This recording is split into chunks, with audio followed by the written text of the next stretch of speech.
Friends, welcome back to my channel. ಎಲ್ಲರಿಗೂ ನಮಸ್ಕಾರ. ಈ ವರಮಹಾಲಕ್ಷ್ಮಿ ಹಬ್ಬಕ್ಕೆ ನಾನು ಹಿಂದಿನ ದಿನದ್ದು ಯಾವ ರೀತಿ ಎಲ್ಲ ಪ್ಲ್ಯಾನ್ ಮಾಡ್ಕೊಂಡಿದ್ದೆ, ಹಾಗೆ ಏನೆಲ್ಲ ಮೊದಲೇ ಪ್ರಿಪ್ರೇಷನ್ ಮಾಡ್ಕೊಂಡಿದ್ದೆ ಅನ್ನೋದನ್ನು ನಿಮ್ಮ ಜೊತೆ ಶೇರ್ ಮಾಡ್ಕೊತಿದ್ದೀನಿ. ಹಾಗೆ ಫ್ರೆಂಡ್ಸ್, ನನ್ನ ಚಾನಲ್ ಫಸ್ಟ್ ಟೈಮ್ ಮಾಡಿದ್ರೆ ಸಬ್ಸ್ಕ್ರೈಬ್ ಮಾಡ್ಕೊಳ್ಳಿ. ಹಾಗೆ ನಿಮ್ಗೇನಾದ್ರು ಈ ವಿಡಿಯೋ ಇಷ್ಟ ಅಂದರೆ ಒಂದು ಲೈಕ್ನ ಮಾಡಿ. ಸೊ ಈಗ ಬನ್ನಿ, ನಾನು ಹಿಂದಿನ ದಿನ ಎಲ್ಲ ಯಾವ ರೀತಿ ಪ್ಲ್ಯಾನ್ ಮಾಡ್ಕೊಂಡಿದ್ದೆ ಅನ್ನೋದನ್ನು ನೋಡೋಣ. ಹಿಂದಿನ ದಿನ ಅಂದರೆ ಗುರುವಾರ. ಇವತ್ತು ಎಲ್ಲ ಟಿಫನ್ ಎಲ್ಲ ರೆಡಿ ಮಾಡಿಬಿಟ್ಟು, ಹಾಗೆ ನನ್ನ ಮಗಳನ್ನೂ ಸಹ ಸ್ಕೂಲಿಗೆ ಕಳಿಸಿ ನಾನು ಸ್ನಾನ ಮಾಡಿಕೊಂಡು, ಇನ್ನು ಮೊದಲಿಗೆ ಸ್ನಾನ ಆದಮೇಲೆ ದೇವ್ರ ಸಾಮಾನೆಲ್ಲ ತೊಳಿಬೇಕಲ್ವಾ. ಸೊ ಈ ಮೊದಲೇ ಈ ಥರ ದೇವ್ರ ಸಾಮಾನೆಲ್ಲ ತೊಳೆದಿಟ್ಕೊಂಡ್ಬಿಟ್ರೆ ನಮಗೆ ಸ್ವಲ್ಪ ಬೇಗನೆ ಕೆಲಸ ಆಗುತ್ತೆ. ನಾವು ಬೆಳಿಗ್ಗೆನೇ ಪೂಜೆ ಮಾಡೋದ್ರಿಂದ ಬೆಳಿಗ್ಗೆ ಅಷ್ಟೊತ್ತಿಗೆ ಅದು ದೇವ್ರ ಸಾಮಾನು ತೊಳೆಯೋಕ್ಕೂ ಆಗಲ್ಲ.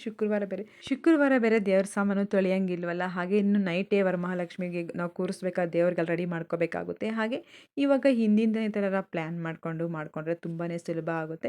ಸೊ ನಾನು ತಲೆ ಸ್ನಾನ ಎಲ್ಲ ಮಾಡ್ಕೊಂಡಿದ್ದೆ ಆದಮೇಲೆ ದೇವ್ರ ಸಾಮಾನೆಲ್ಲ ತೆಗೆದುಬಿಟ್ಟು, ಸೊ ಇದನ್ನು ಸ್ವಲ್ಪ ಹುಣಸೆ ಹಣ್ಣು ನೆನೆಸಿಕೊಂಡಿದ್ದೀನಿ ದೇವ್ರ ಸಾಮಾನು ತೊಳೆಯೋಕ್ಕೆ. ನಾನು ಈ ಥರದ್ದು ತಾಮ್ರದ್ದು ಹಿತ್ತಾಳೆ ಎಲ್ಲ ಹುಣಸೆ ಹಣ್ಣಲ್ಲೇ ತೊಳೆಯೋದು.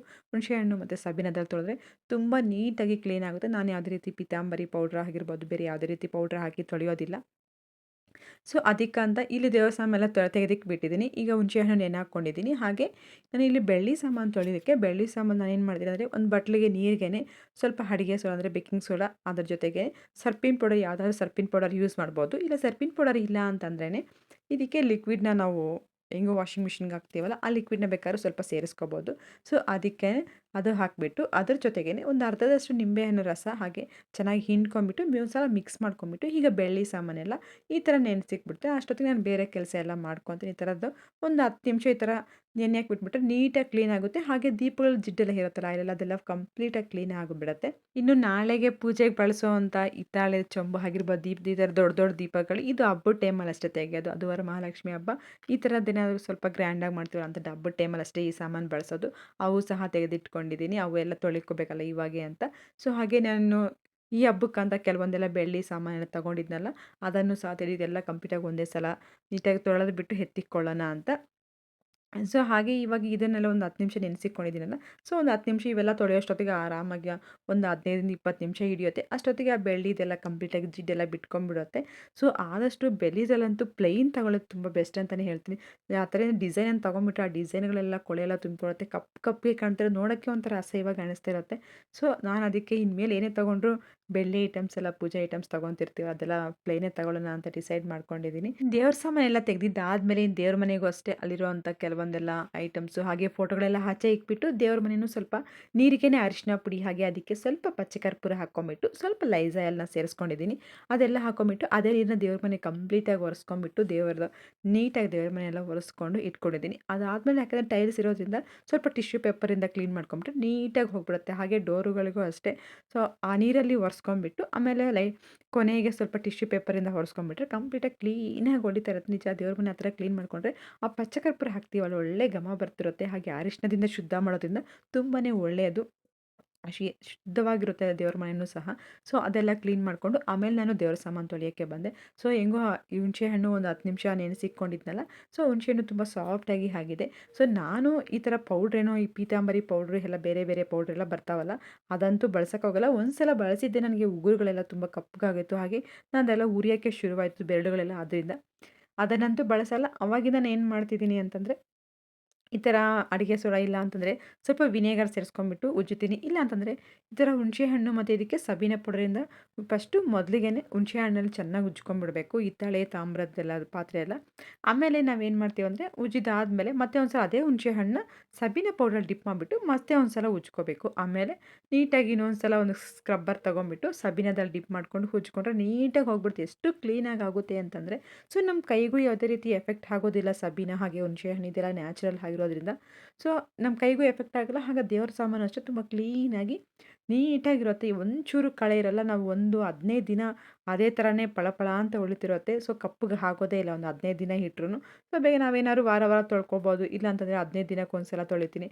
ನನಗೆ ಯಾವ ಥರ ಅಡ್ಜಸ್ಟ್ ಆಗುತ್ತೆ ಟೈಮ್, ಆ ಥರ ಮಾಡ್ಕೊತಿರ್ತೀನಿ. ಏನಿಲ್ಲ ಅಂದರೂ ಈ ಥರ ಹುಣಸೆ ಹಣ್ಣು ಮತ್ತು ಸಬೀನ ಪೌಡರ್ ತೊಳೆಯೋದ್ರಿಂದ ಆರಾಮಾಗಿ 10 ಡೇಸ್ ದೇವಸ್ಥಾನ ನೀಟಾಗಿರ್ತವೆ. ಪಳಪಳ ನಾವು ಯಾವಾಗ ತೊಳೆದಾಗ ಹೆಂಗಿರ್ತಾವೋ ಕೊನೆಯದಾಗೂ ಹಾಗೇ ಇರುತ್ತೆ. ಒಂದು 10 ಡೇಸ್ ಅದು ಅಷ್ಟು ಫ್ರೆಶ್ ಆಗಿರ್ತವೆ. ಸೊ, ಆ ಥರ ನಾನು ಮಾಡ್ಕೊತೀನಿ. ಇವಾಗ ಇದನ್ನೆಲ್ಲ ಒಂದ್ಸಲ ಹುಣಸೆ ಹಣ್ಣಲ್ಲಿ ಉಜ್ಕೊಂಡು, ಆಮೇಲೆ ಸೇಮ್ ಸ್ವಲ್ಪ ಸಬೀನ ಪೌಡರಲ್ಲಿ ಹುಣಸೆಹಣ್ಣು ಮತ್ತು ಸಬೀನ ಪೌಡರ್ ಮಿಕ್ಸ್ ಮಾಡಿ ಉಜ್ಜಿ, ಕೊನೆಯದಾಗಿ ಸ್ಕ್ರಬ್ಬರಿಂದ ಸಬೀನ ಪೌಡರಲ್ಲಿ ಉಜ್ಕೊಂಬಿಟ್ರೆ ನೀಟಾಗಿ ಹೋಗ್ಬಿಡುತ್ತೆ. ನೀವು ನೋಡ್ತಿರ್ಬೋದು, ನಾನು ಸ್ಟಾರ್ಟಿಂಗ್ ತೆಗೆದಾಗ ಆ ಹಿತ್ತಾಳೆ ಚೊಂಬು ಯಾವ ರೀತಿ ಇತ್ತು, ಇವಾಗ ಹೇಗಿದೆ ಅಂತ. ಸೊ, ಆ ರೀತಿ ಪಳಪಳ ಅಂತ ಹೊಳೆಯುತ್ತೆ, ನೀಟಾಗಿರುತ್ತೆ. ಏನಂದ್ರೆ ನಾವು ಈ ಥರ ತೊಳೆದಿರ್ತೀವಲ್ಲ, ಈ ಹುಣಸೆ ಹಣ್ಣು ಹಾಕಿ ಎಲ್ಲ ತೊಳೆದುಕೊಂಡಿರ್ತೀವಲ್ಲ, ಸೊ ಒಂದು ಸ್ವಲ್ಪ ಜಾಸ್ತಿ ಹೊತ್ತು ಬಿಡಬಾರ್ದು. ಯಾಕಂದರೆ ಅದೆಲ್ಲ ಹಂಗೆ ಮಾರ್ಕ್ ಆಗಿಬಿಡ್ತವೆ. ತೊಳೆದ್ಮೇಲೆ ಜಸ್ಟ್ ಒಂದು 2 ರಿಂದ 3 ನಿಮಿಷ ಆದಮೇಲೆ ಒಂದು ಡ್ರೈ ಕ್ಲಾತ್ ಇರುತ್ತಲ್ಲ, ಡ್ರೈ ಕ್ಲಾತಿಂದ ಒರೆಸ್ಕೊಂಡ್ಬಿಟ್ರೆ ನೀಟಾಗಿ ಆಗಿಬಿಡುತ್ತವೆ. ಸೊ, ಆಮೇಲೆ ನಮಗೆ ಹೆಂಗೆ ಬೇಕಾದ್ರೂ ಹಾಗೆ ಜೋಡಿಸ್ಕೋಬೋದು. ಸೊ, ಹಾಗೆ ಬೆಳ್ಳಿ ಸಾಮಾನು ಅಷ್ಟೇ. ಇವನ್ನ ತೊಳೆಯೋಷ್ಟರಲ್ಲಿ ಏನಿಲ್ಲ ಅಂತಂದರೆ ಒಂದು 20 ನಿಮಿಷ ಟೈಮ್ ಇಡುತ್ತೆ ಇವೆಲ್ಲ ಉಜ್ಜಿ ತೊಳೆಯೋಷ್ಟೊತ್ತಿಗೆ. ಹಾಗೆ ಬೆಳ್ಳಿ ಸಾಮಾನು ನೀಟಾಗಿ ಜಿಡ್ಡೆಲ್ಲ ಹೋಗಿತ್ತು, ಅದು ಅಷ್ಟೇ ಸ್ವಲ್ಪ ಸಬೀನಾಯಿಂದ ಸ್ಕ್ರಬ್ ಮಾಡ್ಕೊಂಬಿಟ್ಟು, ಅದು ಜಾಸ್ತಿ ಉಜ್ಜಕ್ಕೆ ಹೋಗಲ್ಲ, ಬೆಳ್ಳಿ ಎಲ್ಲ ಇದಾಗ್ಬಿಡುತ್ತೆ, ಹಾಗೆ ಸ್ಕ್ರಾಚಸ್ ಆಗ್ತವೆ ಅಂತ ಆ ಕೈಯಿಂದನೇ ಸ್ವಲ್ಪ ಸಬೀನ ಪೌಡರ್ ಡಿಪ್ ಮಾಡಿಕೊಂಡು ಆ ದೀಪಗಳೆಲ್ಲ ತೊಳ್ಕೊಂಡೆ ನೀಟಾಗಿ ಆಗಿಬಿಡ್ತಾವೆ. ನೀವು ನೋಡ್ತಿರ್ಬೋದು ಯಾವ ರೀತಿ ಕ್ಲೀನ್ ಆಗಿದೆ ಅಂತ. ಹಾಗೆ ಇನ್ನು ಹೊಸ ಐಟಮ್ ಎಲ್ಲ ತೊಗೊಂಡಿದ್ದೆನಲ್ಲ ಬೆಳ್ಳಿದು, ಅದನ್ನು ಅಷ್ಟೇ ಫಸ್ಟ್ ಟೈಮ್ ಆಗಿರೋದನ್ನ ಸ್ಕ್ರಬ್ ಏನು ಮಾಡೋಕ್ಕೆ ಹೋಗಿಲ್ಲ. ಹಾಗೆ ಜಸ್ಟ್ ಸಬೀನ ಪೌಡ್ರ್ ಕೈಗೆ ಹಾಕ್ಕೊಂಬಿಟ್ಟು ಹಾಗೆ ಬರೀ ನೀರಲ್ಲೇ ತೊಳ್ಕೊಂಬಿಟ್ಟೆ. ಅದಕ್ಕೇನು ಫಸ್ಟ್ ಟೈಮ್ ಹಾಗೆ ಏನು ಗಲೀಜಲ್ಲಿ ನೀಟಾಗಿರ್ತಾವಲ್ಲ, ಅದಕ್ಕಂತಲೇ ಆ ಥರ ಪ್ಲೇನ್ ಆಗಿಯೇ ಕ್ಲೀನ್ ಮಾಡಿಕೊಂಡೆ. ಇವಾಗ ಇದನ್ನೆಲ್ಲ ಜಸ್ಟ್ ಒಂದು 2 ನಿಮಿಷ ನೀರೆಲ್ಲ ಸೋರೋವರೆಗೂ ಬಿಟ್ಬಿಟ್ಟು, ಆಮೇಲೆ ಇದನ್ನು ಒಂದು ಡ್ರೈ ಕ್ಲಾತಿಂದ ನೀಟಾಗಿ ಒಂದು ಸ್ವಲ್ಪನೂ ತೇವ ಇಲ್ದಿರ ಒರೆಸ್ಕೋಬೇಕು. ನಮಗೆ ಬೇಕೇ ಒಂದು ಕ್ಲಾತಲ್ಲಾದರೂ ಒರೆಸ್ಕೋಬೋದು, ಇಲ್ಲ ಅಂತಂದರೆ ಒಂದು ಟಿಶ್ಯೂ ತಗೊಂಡಾದರೂ ಒರೆಸ್ಕೋಬೋದು. ಸೊ, ಈ ರೀತಿ ನಾವು ಮೊದಲೇ ದೇವ್ರ ಸಾಮಾನು ಎಲ್ಲ ಕ್ಲೀನ್ ಮಾಡ್ಕೊಂಬಿಟ್ರೆ ನಾಳೆಗೆ ನಮಗೆ ತುಂಬಾ ಹೆಲ್ಪ್ ಆಗುತ್ತೆ. ಹಾಗೆ ನಾಳೆ ದಿನ ನಾವು ಒಂದು ಕೆಲಸ ಅಂತ ಮಾಡೋಕ್ಕಾಗುತ್ತಾ, ಬೆಳಿಗ್ಗೆನೇ ಈ ನೈಟ್ ಎಲ್ಲ ದೇವ್ರಿಗೂ ರೆಡಿ ಮಾಡ್ಕೋಬೇಕು. ಹಾಗೆ ಬೆಳಿಗ್ಗೆ 5 ಗಂಟೆ ಒಳಗಡೆ ಇಲ್ಲ 5:30 ಒಳಗಡೆ ಪೂಜೆನೂ ಮಾಡ್ಕೋಬೇಕು. ಸೊ, ಆವಾಗ ಇದೆಲ್ಲ ತೊಳ್ಕೊಂಡು ಇದೆಲ್ಲ ಜೋಡಿಸ್ಕೊಂಡು ಇದು ನಾವು ಯಾವಾಗ ಮಾಡೋದು, ಎಷ್ಟೊತ್ತಿಗೆ ಎದ್ದೇಳೋದು, ಸೊ ಅದು ಟೈಮೇ ಇರಲ್ಲ. ಅದಕ್ಕಂತ ನಾನು ಏನು ಮಾಡ್ತೀನಿ, ಹಬ್ಬಗಳ ಟೈಮಲ್ಲಿ ಈ ಥರ ಹಿಂದಿನ ದಿನ ಹೆಂಗೂ ಗುರುವಾರ ಒಳ್ಳೆ ದಿನ ಆಗಿರೋದ್ರಿಂದ ಒಳ್ಳೆ ಟೈಮ್ ನೋಡಿಕೊಂಡು ದೇವ್ರ ಸಾಮಾನೆಲ್ಲ ತೆಗೆದ್ಬಿಟ್ಟು ಇಟ್ಕೊಂಬಿಟ್ಟು ಎಲ್ಲ ರೆಡಿ ಮಾಡಿಟ್ರೆ ನಮಗೆ ಬೆಳಿಗ್ಗೆನೇ ಕೆಲಸ ಮಾಡ್ಕೊಳ್ಳೋಕ್ಕೂ ತುಂಬ ಈಸಿಯಾಗಿ ಆಗ್ಬಿಡುತ್ತೆ. ನಾವು ದೇವ್ರ ಸಾಮಾನೆಲ್ಲ ತೊಳೆದಿಲ್ಲ ಹಾಗೆ ಇಟ್ಬಿಟ್ಟಿದ್ದೀವಿ ಅಂತಂದರೆ ಬೆಳಿಗ್ಗೆ ನಾವು ಯಾವ ಕೆಲಸ ಅಂತ ಮಾಡೋಣ, ದೇವ್ರ ಮನೆ ಕ್ಲೀನ್ ಮಾಡ್ಕೊಳ್ಳೋಣ, ಹಾಗೆ ಇಲ್ಲ ಅಂತಂದರೆ ದೇವ್ರಿಗೆ ರೆಡಿ ಮಾಡ್ಕೊಳ್ಳೋಣ, ಯಾವುದೂ ಆಗಲ್ಲ. ಅದಕ್ಕೆ ಒಂದು ಪ್ಲ್ಯಾನ್ ಮಾಡಿಕೊಂಡು ಈ ಸ್ಟೆಪ್ ಬೈ ಸ್ಟೆಪ್ ಫಸ್ಟ್ ಇದನ್ನು ಮಾಡ್ಕೋಬೇಕು, ನೆಕ್ಸ್ಟ್ ಇದನ್ನೇ ಮಾಡ್ಕೋಬೇಕು ಅಂತ ಪ್ಲ್ಯಾನ್ ಮಾಡಿಕೊಂಡ್ರೆ ನಮ್ಗೆ ಯಾವುದೇ ಕೆಲಸನೂ ಕಷ್ಟ ಅನಿಸಲ್ಲ, ತುಂಬ ಈಸಿಯಾಗಿ ಮಾಡ್ಕೋಬೋದು. ನಾನಂತೂ ಹಾಗೆ ಮಾಡ್ಕೊಳ್ಳೋದು. ಈ ಥರ ಹಿಂದಿನ ದಿನ ಎಲ್ಲ ಆಲ್ಮೋಸ್ಟು ದೇವ್ರ ಮನೆ ಕೆಲಸ ಎಲ್ಲ ಮುಗಿಸ್ಕೊಂಡ್ಬಿಟ್ಟಿರ್ತೀನಿ. ಎಲ್ಲ ರೆಡಿ ಮಾಡಿ ಇಟ್ಕೊಂಡು ಬೆಳಿಗ್ಗೆ ಎದ್ದೇಳಬೇಕು, ಏನಿದ್ರು ಹೂವು ಇಕ್ಕಬೇಕು, ದೀಪ ಹಚ್ಬೇಕು, ಆ ರೀತಿ ಮಾಡ್ಕೊಂಡಿರ್ತೀನಿ. ನನಗೆ ಆ ರೀತಿ ಮಾಡ್ಕೊಂಡ್ರೆ ಬೇರೆ ಏನೇ ಕೆಲಸ ಅದು ನಾನು ಅಂದ್ಕೊಂಡಿದ್ದ ಟೈಮ್ಗೆ ಪೂಜೆ ಮಾಡ್ಕೊಳ್ಳೋಕ್ಕೂ ಆಗೋದು. ಇಲ್ಲ ಅಂತಂದರೆ ಈ ರೀತಿ ಬೆಳಿಗ್ಗೆ ತೊಳಿಬೇಕು ಅಂತಂದ್ರೆ ನಾವು 10 ಗಂಟೆ ಆದರೂ ಪೂಜೆ ಮಾಡೋಕ್ಕಾಗಲ್ಲ, ಅದಂತೂ ನಿಜಾನೇ. ಸೊ, ಅದು ಈ ಹಬ್ಬದಲ್ಲಿ ಸ್ವಲ್ಪ ಹೆವಿನೇ ಕೆಲಸ ಇರುತ್ತಲ್ವ, ಆಲ್ಮೋಸ್ಟ್ ಎಲ್ರಿಗೂ ಗೊತ್ತೇ ಇರುತ್ತೆ ಯಾವ ರೀತಿ ಕೆಲಸ ಇರುತ್ತೆ ಅಂತ.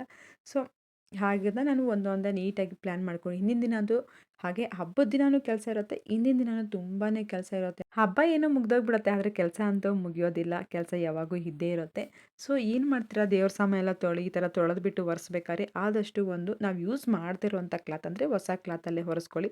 ಪ್ರತಿ ಸಲ ಹೊಸದು ಅಂತಲ್ಲ. ಸೊ, ಒಂದು ಸಲ ನಾವು ಹೊಸದು ನ್ಯಾಪ್ಕಿನ್ ಹಾಕಿಬಿಟ್ರೆ ನೆಕ್ಸ್ಟ್ ಟೈಮ್ ಅದನ್ನೇ ಒರೆಸ್ಕೋಬೋದು. ಸೊ, ನಾವು ಯೂಸ್ ಮಾಡಿರೋ ಬಟ್ಟೆಯಿಂದ ಯಾವುದೇ ದೇವ್ರ ಸಾಮಾನು ಆಗಿರ್ಬೋದು, ದೇವ್ರ ಮನೆ ಒರೆಸ್ಬಾರ್ದು. ದೇವ್ರ ಸಾಮಾನೆಲ್ಲ ತೊಳೆದ್ಬಿಟ್ಟು ಒಂದು 10 ನಿಮಿಷ ಬಿಟ್ಬಿಟ್ಟಿದ್ದೀನಿ ಸ್ವಲ್ಪ ಹಾರ್ಕೊಳ್ಳಿ ಅಂತ. ಹಾಗೆ ಇನ್ನು ಬಾಗಿಲೆಲ್ಲ ಒರೆಸ್ಕೊಂಬಿಟ್ಟು ಇಲ್ಲೂ ಅಷ್ಟೇ ಸ್ವಸ್ತಿಕ್ ಸಿಂಬಲ್ನ ಬರೆದು ಆ ಕಡೆ 2 ಲೈನ್ ಈ ಕಡೆ 2 ಲೈನ್ ಹಾಕಿ ಅದಕ್ಕೂ ಸಹ ಗೆಜ್ಜೆ ವಸ್ತ್ರ ಹಾಕಿದ್ದೀನಿ. ಸೊ, ಹಬ್ಬ ಆಗಿರೋದ್ರಿಂದ ನಾನು ಪ್ರತಿ ಹಬ್ಬದಲ್ಲೂ ಈ ಥರ ಹಾಕ್ತೀನಿ. ಇವಾಗ ಈ ಹಬ್ಬಕ್ಕೆ ಹಾಕಿದ್ರೆ ನೆಕ್ಸ್ಟ್ ಗೌರಿ ಹಬ್ಬಕ್ಕೆ ಹಾಕಕ್ಕೆ ಹೋಗಲ್ಲ. ಸೊ, ಇಲ್ಲ ನಾವೇನೋ ಈ ಹಬ್ಬಕ್ಕೆ ಹಾಕಿಲ್ಲ ಅಂದರೆ ಗೌರಿ ಹಬ್ಬಕ್ಕೆ ಈ ಥರದ್ದು ಗೆಜ್ಜೆ ವಸ್ತ್ರ ಹಾಕ್ತೀವಿ. ಹಾಗೆ ಬಾಗಿಲಿಗೂ ಅಷ್ಟೇ ಮೇನ್ ಡೋರ್ ಇರುತ್ತಲ್ಲ, ಅಲ್ಲೂ ಮೇಲ್ಗಡೆ ಅಷ್ಟೇ. ಹಾಗೆ ದೇವ್ರ ಮನೆಯೆಲ್ಲ ಒರೆಸಿಟ್ಕೊಂಡಿದ್ನಲ್ಲ, ಇಲ್ಲೂ ಮೇನ್ ಡೋರ್ಗೆ ತೋರಣ ಕಟ್ತೀವಲ್ಲ, ಅಲ್ಲೂ ಅಷ್ಟೇ ಅಲ್ಲಿನೂ ಇಲ್ಲಿ ಅರಿಶಿನ ಕುಂಕುಮ ಎಲ್ಲ ಇಟ್ಬಿಟ್ಟು ಇಲ್ಲೂ ಗೆಜ್ಜೆ ವಸ್ತ್ರ ಹಾಕ್ತೀವಿ. ಈ ಥರ ಹಬ್ಬಗಳಲ್ಲಿ ಹಾಕಬೇಕು, ತುಂಬಾ ಶ್ರೇಷ್ಠ. ಇನ್ನೂ ಬೇಕಿದ್ರೆ ಈ ಎಲ್ಲ ಬಾಗಿಲಿಗೂ ಹಾಕಿ. ಹಾಗೆ ರೂಮ್ ಡೋರ್ಗೇನು ಅವಶ್ಯಕತೆ ಇಲ್ಲ, ಮೇನ್ ಡೋರ್ಗೆ ಹಾಗೆ ಇನ್ನು ಮೇಲೆ ಮೇನ್ ಡೋರ್ಗೆ ಬಾಗಿಲು ತೋರಣ ಕಟ್ತೀವಲ್ಲ ಅಲ್ಲೂ ಹಾಕಿ ಗೆಜ್ಜೆ ವಸ್ತ್ರನ ಅಲ್ಲೂ ಸಹ ಹಾಕಿದ್ದೀನಿ.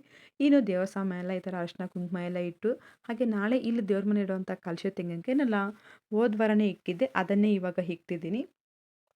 ಅದಕ್ಕೂ ಎಲ್ಲ ಅರಿಶಿನ ಕುಂಕುಮ ಎಲ್ಲ ಇಕ್ಬಿಟ್ಟು ಫೋಟೋಗಳು ಅಷ್ಟು ನೀಟಾಗಿ ಒರೆಸ್ಕೊಂಡು ಫೋಟೋಗಳಿಗೂ ಗಂಧ ಹಾಗೆ ಕುಂಕುಮ ಇಕ್ಬಿದ್ದೀನಿ. ಇಲ್ಲಿ ದೇವ್ರ ಸಾಮಾನಿಗೆಲ್ಲನೂ ಸಿದ್ಧ ಮಾಡ್ಕೊಂಡಿದ್ದೀನಿ. ಹಾಗೆ ನಾಳೆ ಇನ್ನೂ ಏನೆಲ್ಲ ಬೇಕು ಪೂಜೆಗೆ ದೇವ್ರ ಸಾಮಾನು ಅಂತ ಅದಕ್ಕೂ ಅಷ್ಟೆಲ್ಲ ರೆಡಿ ಮಾಡಿಕೊಂಡು ದೇವ್ರ ಮನೆಗೆ ಇಟ್ಕೊಂಡ್ಬಿಟ್ಟಿದ್ದೀನಿ.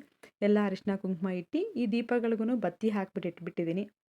ಹಾಗೆ ಇನ್ನು ಅರಿಶಿನ ಕುಂಕುಮ ಬರ್ತಾವಲ್ಲ ಬಟ್ಲು, ಅದಕ್ಕೂ ಅಷ್ಟು ಅರಿಶಿನ ಕುಂಕುಮ ಎಲ್ಲ ಫಿಲ್ ಮಾಡ್ಕೊಂಡಿದ್ದೀನಿ. ಹಾಗೆ ಇನ್ನು ಒಂದು ದೇವ್ರ ಹತ್ರ ಇಡೋಕ್ಕೆ, ಹಾಗೆ ನಾಳೆ ಇನ್ನೂ ಬಂದವ್ರಿಗೆ ಅರಿಶಿನ ಕುಂಕುಮ ಕೊಡೋಕ್ಕೂ ಎಲ್ಲ ಸಿದ್ಧತೆಯೂ ಎಲ್ಲ ಮಾಡ್ಕೊಬಿಟ್ಟಿದ್ದೀನಿ. ಸೊ, ಈ ರೀತಿ ನಾನು ಮಾಡೋಷ್ಟೊತ್ತಿಗೆ ಆಲ್ಮೋಸ್ಟು ನಾನು ಜಸ್ಟ್ ಇವಾಗ ನಿಮಗೆ ವಿಡಿಯೋದಲ್ಲಿ ಜಸ್ಟ್ ಒಂದು 5-10 ನಿಮಿಷ ಅಷ್ಟೇ ತೋರಿಸ್ಬೋದು. ಬಟ್ ಆದರೆ ಇದೆಲ್ಲ ಮಾಡೋಷ್ಟೊತ್ತಿಗೆ ಏನಿಲ್ಲ, ನಾನು ಬೆಳಿಗ್ಗೆ 10:30ಗೆ ಸ್ಟಾರ್ಟ್ ಮಾಡಿದ್ದು, ಮುಗಿಯೋಷ್ಟೊತ್ತಿಗೆ 3 ಗಂಟೆ ಅಷ್ಟೊತ್ತಾಯಿತು. ಸೊ ಇದೆಲ್ಲ ಮುಗಿಸೋಷ್ಟೊತ್ತಿಗೆ 3 ಗಂಟೆ ಅಷ್ಟೊತ್ತಾಯಿತು. ಅಷ್ಟು ನೀಟಾಗಿ ಕ್ಲೀನ್ ಮಾಡಿಕೊಂಡು, ಹಾಗೆ ನಾಳೆಗೆ ಏನೇನು ಬೇಕು ಗೆಜ್ಜೆ ವಸ್ತ್ರ, ಹಾಗೆ ಫೋಟೋಗಳಿಗೆಲ್ಲ ಗೆಜ್ಜೆ ವಸ್ತ್ರ ಇವಾಗ ಏಲಂಗೂ ಹಬ್ಬಕ್ಕೆ ಕ್ಲೀನ್ ಮಾಡ್ತೀವಲ್ಲ, ಸೊ ಫೋಟೋಗಳಿಗೂ ಅಷ್ಟೇ ಇವಾಗ ಹಳೇದೆಲ್ಲ ತೆಗೆದುಬಿಟ್ಟು ಹೊಸ್ದಾಗಿರುವಂಥ ಗೆಜ್ಜೆ ವಸ್ತ್ರ ಎಲ್ಲ ಹಾಕಿಟ್ಟಿದ್ದೀನಿ. ದೇವ್ರ ಮನೆಯಲ್ಲೂ ಅಷ್ಟೇ. ಸೊ ನಾನು ಈ ಥರ ಓಮು ಹಾಗೆ ಸೆಂಟ್ರ್ ಗೋಡೆಗೆ ಓಮ್ ಬರಿತೀನಿ. ಆ ಕಡೆ ಈ ಕಡೆ ಸೈಡಲ್ಲಿ ಸ್ವಸ್ತಿಕ್ನ ಬರೆದು ಕುಂಕುಮ ಇಡ್ತೀನಿ. ಈ ಥರ ನಾನು ದೇವ್ರ ಮನೆಯಲ್ಲಿ ಬರ್ಕೊಂಡು ಇಟ್ಕೊಂಡಿರ್ತೀನಿ. ಸೊ ಈ ಥರ ಮಾಡಿದ್ರೆ ತುಂಬಾ ಒಳ್ಳೆಯದು, ಹಾಗೆ ಒಳ್ಳೆ ಪಾಸಿಟಿವ್ನೆಸ್ ಅಂತಲೂ. ಇಷ್ಟು ದೇವ್ರ ಮನೆ ಎಲ್ಲ ಕ್ಲೀನ್ ಮಾಡ್ಕೊಳ್ಳೋಷ್ಟೊತ್ತಿಗೆ ಆಲ್ಮೋಸ್ಟ್ 3 ಗಂಟೆ ಆಯಿತು. ಹಾಗೆ ಇವಾಗ ದೇವ್ರ ಮನೆ ಸಾಮಾನು ನಾಳೆ ಏನೂ ತೊಂದರೆ ಇರಲ್ಲ. ಬೆಳಿಗ್ಗೆ ಎದ್ದೇಳೋದು, ಹೂವು ಇಡೋದು, ಹಾಗೆ ಕಲಶ ರೆಡಿ ಮಾಡ್ಕೊಳ್ಳೋದು. ತೆಂಗಿನಕಾಯಿಗೆಲ್ಲ ಅರಿಶಿನ ಕುಂಕುಮ ಎಲ್ಲ ಇಟ್ಬಿಟ್ಟಿದ್ದೀನಿ. ತೆಂಗಿನಕಾಯಿ ಕಲಶ ಇಡೋದು ಅಷ್ಟೇ ಒಂದೇ ಬಾಕಿ. ಸೊ ಈ ರೀತಿ ಮಾಡಿಕೊಂಡ್ರೆ ನಮಗೆ ಬೆಳಿಗ್ಗೆ ಪೂಜೆ ಬೇಗನೆ ಆಗಿಬಿಡುತ್ತೆ. ಹಾಗೆ ಇನ್ನು ಸ್ವಲ್ಪ ಫೋಟೋಗಳಿಗೆಲ್ಲ ಹೂವು ಕಟ್ಟಬೇಕಾಗಿತ್ತು. ಹಾಗೆ ಇನ್ನು ನೈಟು ಚೆಂಡು ಹೂ ತಂದಿದ್ದೀವಿ, ಅದನ್ನು ಸಹ ಎಲ್ಲ ಅದೆಲ್ಲ ಪೋಣಿಸ್ಕೋಬೇಕು ಡೋರ್ಗಳಿಗೆ ಹಾಕೋಕ್ಕೆ. ಇನ್ನು ಇಲ್ಲಿ ಫೋಟೋಗಳಿಗೆ ಸ್ವಲ್ಪ ಹೂವು ಕಟ್ಕೊಳ್ಳೋಣ, ಹಾಗೆ ಬಿಡಿ ಹೂವು ಇಟ್ಟರೆ ಏನೂ ಅಷ್ಟೊಂದು ಚೆನ್ನಾಗಿರಲ್ಲ ಅಂತ ಹೇಳ್ಬಿಟ್ಟು ಇಲ್ಲಿ ಫೋಟೋಗಳಿಗಂತ ಸೇವಂತಿಗೆ ಮತ್ತು ರೋಸ್‌ನ ಮಿಕ್ಸ್ ಮಾಡಿ ಕಟ್ಕೊತಿದ್ದೀನಿ. ಸೊ ಇದೊಂದು ಸ್ವಲ್ಪ ಸ್ವಲ್ಪ ಉದ್ದಕ್ಕೆ ಕಟ್ಕೊತೀನಿ. ಯಾಕಂದರೆ ನಮ್ಮ ಫೋಟೋಗಳಿಗೆ ಜಾಸ್ತಿ ಹೂವು ಹಾಕೋಕ್ಕಾಗಲ್ಲ. ಯಾಕಂದರೆ ಗ್ರಿಪ್ ಏನೂ ಇಲ್ಲ. ಅದಕ್ಕೆ ಒಂದು ಸ್ವಲ್ಪ ಒಂದು 4-5 ಇದು ಹಾಕಿಬಿಟ್ರೆ ಸಾಕು. ಒಂದು ಸ್ವಲ್ಪ ಆದರೆ ದೇವ್ರಿಗೆ ಈ ಥರ ಫೋಟೋಗಳಿಗೆ ಹಾಕೋಬೋದು, ಚಿಕ್ಕ ಚಿಕ್ಕದಾಗಿ ಕಟ್ಕೊಂಡ್ರೆ ಅಂತ. ಹಾಗೆ ಇನ್ನು ನೈಟೆಲ್ಲ ಇನ್ನೂ ಚೆಂಡು ಹೂವು ತಂದಿದ್ದೀವಿ, ಡೋರ್‌ಗಳಿಗೆ ಹಾಕಕ್ಕೆ ಅದನ್ನು ಪೋಣಿಸ್ಕೋಬೇಕು. ಇನ್ನೂ ದೇವರಿಗೆ ಇದು ಸೇವಂತಿಗೆ ಮತ್ತು ರೋಸಸ್ ಎಲ್ಲ ಹಾಕಿಬಿಟ್ಟು ಒಂದು ಹಾರನೂ ಪೋಣಿಸ್ಬೇಕು. ಸೊ ಅದನ್ನು ಮಾಡ್ಕೋಬೇಕು. ಅದೆಲ್ಲ ನಾನು ಏನು ವೀಡಿಯೋ ಮಾಡ್ಕೊಳಕ್ಕೆ ಹೋಗ್ತಿಲ್ಲ, ಯಾಕಂದರೆ ಸ್ಕಿಪ್ ಮಾಡಿಬಿಟ್ಟಿದ್ದೀನಿ. ಆಲ್ಮೋಸ್ಟ್ ಎಲ್ಲರಿಗೂ ಗೊತ್ತಿರೋ ಜಸ್ಟ್ ಮೇನ್ ಕ್ಲಿಪ್ಸ್ ಅಷ್ಟೇ, ನಾನು ಕೆಲವೊಂದು ಶಾರ್ಟ್ಸ್ ಅಷ್ಟೇ ವೀಡಿಯೋನ ಮಾಡ್ಕೊಂಡಿರೋದು. ಸೊ ಹೂವು ಎಲ್ಲ ಕಟ್ಟಿದ್ದಾದಮೇಲೆ ಇದು ಮತ್ತು ಊಟ ಎಲ್ಲ ಮುಗಿಸ್ಕೊಂಡು ಇನ್ನೂ ಬೇರೆ ಕೆಲಸ ಎಲ್ಲ ಮಾಡ್ಕೊಳ್ಳೋಣ ಅಂತ ಅಂದ್ಕೊಂಡೆ. ಸೊ ನೀವು ನೋಡ್ತಿರ್ಬೋದು, ಹೂವನೂ ಅಷ್ಟೇ ಜಸ್ಟ್ ಒಂದು ಮೊಳ ಆಗೋ ಅಷ್ಟು ಈ ಥರ ಕಟ್ಕೊಂಡು ಇಟ್ಕೊಂಡಿದ್ದೀನಿ ಫೋಟೋಗಳಿಗೆ ಹಾಕ್ಕೊಳ್ಳೋಣ ಅಂತ. ಇನ್ನು ನಾಳೆಗೆ ಇನ್ನು ಏನು ಸ್ವಲ್ಪ ಕೆಲಸಗಳೆಲ್ಲ ಇದ್ದಾವೆ. ಹಾಗೆ ನೈಟ್ಗೆ ಇನ್ನು ದೇವ್ರಿಗೆ ಕುಣಿಸ್ಕೊಳ್ಳೋಕ್ಕೆ ಲಕ್ಷ್ಮಿಗೆ ಸೀರೆ ಎಲ್ಲ ಉಡಿಸ್ಕೋಬೇಕು. ಹಾಗೆ ಈ ಥರ ಎಲ್ಲ ರೆಡಿ ಮಾಡ್ಕೋಬೇಕಲ್ವಾ. ನಿಜ ನನ್ನ ಮಗಳಿಗೆ ಹೇಳಬೇಕು ಅಂದರೆ ಏನೂ ಕೆಲಸ ಮಾಡ್ಕೊಳ್ಳೋಕ್ಕೆ ಬಿಡ್ತಿಲ್ಲ. ಅವಳು ಸ್ಕೂಲಿಂದ ಬರೋಷ್ಟೊತ್ತಿಗೆ ದೇವ್ರ ಸಾಮಾನು ಎಲ್ಲ ತೊಳ್ಕೊಂಬಿಟ್ಟೆ. ಬಟ್ ಆದರೆ ಇವಾಗ ಹೂವು ಕಟ್ಟೋಕ್ಕೂ ಬಿಡ್ತಿಲ್ಲ. ಅದಕ್ಕೆಲ್ಲ ಎತ್ತಿಕ್ಕೊಂಬಿಟ್ಟಿದ್ದೀನಿ. ಮತ್ತು ಮಿಕ್ಕಿದ್ದೆಲ್ಲ ರಾತ್ರಿಗೆ ಮಾಡ್ಕೊಳ್ಳೋಣ ಅವಳು ಮಲಗಿದ ಮೇಲೆ ಅಂತ. ಸೊ ಹಾಗೆ ಇನ್ನು ಬೇರೆ ಕೆಲಸ ಮಾಡ್ಕೊಳ್ಳೋಕ್ಕೆ, ಇನ್ನು ಕಂಕಣ ಕಟ್ಕೊಳ್ಳೋಕ್ಕೆ ದಾರಗಳು ರೆಡಿ ಮಾಡ್ಕೊತೀನಿ. ಬೆಳಿಗ್ಗೆ ಆಗಲ್ಲ, ಮರ್ತೋಗ್ತೀನಿ ಅಂತ ಹೇಳ್ಬಿಟ್ಟು ಇವಾಗೇ ರೆಡಿ ಮಾಡ್ತೀನಿ. ಇದು ಪಚ್ಚೆ ದಾರನ 9 ಎಳೆ ತೊಗೊಂಬಿಟ್ಟು 9 ಗಂಟನ್ನ ಹಾಕ್ಕೋಬೇಕು. ನಮ್ಮ 4 ಜನಕ್ಕೆ 4 ಕಂಕಣ ದಾರ ರೆಡಿ ಮಾಡ್ಕೊಂಡಿದ್ದೀನಿ. ಈ ಗಂಟು ಹಾಕ್ಕೋಬೇಕಾದ್ರೆ ಸೆಂಟ್ರಿಗೆ ಒಂದು ಗಂಟು ಹಾಕ್ಕೊಂಬಿಟ್ಟು, ಆಮೇಲೆ ಆ ಕಡೆ ಒಂದು 4 ಈ ಕಡೆ ಒಂದು 4 ಹಾಕ್ಕೊಂಬಿಟ್ರೆ 9 ಗಂಟು ಆಗ್ತವೆ. ಸೊ 9 ಗಂಟನ್ನೇ ಹಾಕ್ಕೋಬೇಕು. ಕೆಲವರೆಲ್ಲ ಗಂಟು ಹಾಕೋದಿಲ್ಲ, ಬರೀ 9 ಎಳೆ ತೊಗೊಬಿಟ್ಟು ಹಾಗೆ ಕಟ್ತಾರೆ. ಬಟ್ ಆ ಥರ ಮಾಡಬಾರ್ದು. ಈ ಥರ ಕಂಕಣ ದಾರ ರೆಡಿ ಮಾಡ್ಕೋಬೇಕು. ಇದಕ್ಕೆ ಅರಿಶಿನ ಎಲ್ಲ ಹಚ್ಚಿಬಿಟ್ಟು ಅರಿಶಿನ ದಾರ ರೆಡಿ ಮಾಡ್ಕೊಂಬಿಟ್ಟು, ಹಾಗೆ ಸೆಂಟ್ರಿಗೆ ಒಂದು ಹೂವು ಇಟ್ಕೊಂಬಿಟ್ಟು ಗಂಟು ಹಾಕ್ಕೊಂಬಿಟ್ರೆ ಬೆಳಿಗ್ಗೆ ಹೂವು ಗಂಟು ಹಾಕ್ಕೋಬೇಕಷ್ಟೆ.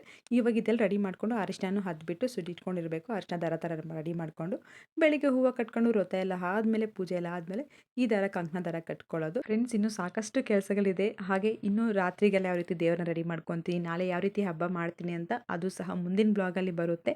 ಸೊ ಹಾಗೂ ಅದನ್ನು ಸಹ ನೋಡಿ. Thank you for watching friends. ನಿಮಗೆ ಇಷ್ಟ ಆಯ್ತು ಅಂದರೆ ಒಂದು ಲೈಕ್ನ ಮಾಡಿ.